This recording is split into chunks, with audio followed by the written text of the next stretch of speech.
What's up guys, we're going to do a quick video here in the apartment complex parking lot. We're going to do the rear diff breather relocation kit.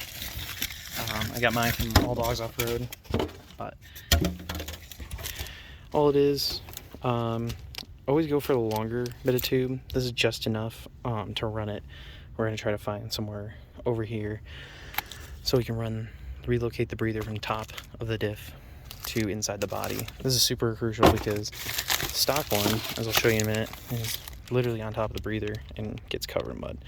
But yeah, so you're gonna replace that fitting with this, slide that on, hose clamp, and good to go. So basically, there's a little guy right there on top of your axle, right there. And what happens when you go under deep water? Your diff's gonna be hot, of course, because you're driving. When that diff gets hot, it's gonna suck a bunch of air in, or it's gonna expand or whatever, and then it'll suck a bunch of water through that, thus putting water in your diff, which mixes with your fluid and then turns to junk, and then you ruin it. So that's why you need to relocate it. So now I'm just looking under here. Fluid fill and mud gets you this, but I'm thinking of going up through this gasket right here and just splitting right next to it. Same spot I did on my Sequoia. It worked real good in Michigan mud, so it should handle Colorado River crossings pretty well. Okay, I'll catch up with you guys when I get some progress. Give you guys a better look at the stock breather.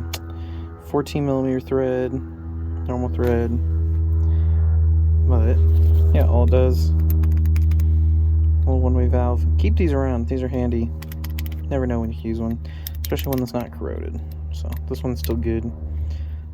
If you wanted to do it kind of like hack way, is you could just use this again with the tube and then get your own barb fitting, and then that would work. But I went through, cleaned up that hole, so now we're gonna put the barb fitting in first and then shove the tube onto that. Now that we got it on there, make sure you lube it up, some spit works. And don't forget to put your worm clamp on and then cinch it down. Okay guys, we've got everything installed. I'm routing it along the brake lines and then coming up over the frame, over here, and then behind here you can see that hole that's there. Popped out the rubber bushing there and made a little hole in it. So what the plan is, then we're gonna put this through there, and then as you can see, some super glue. I don't have any silicone glue, but that'll work.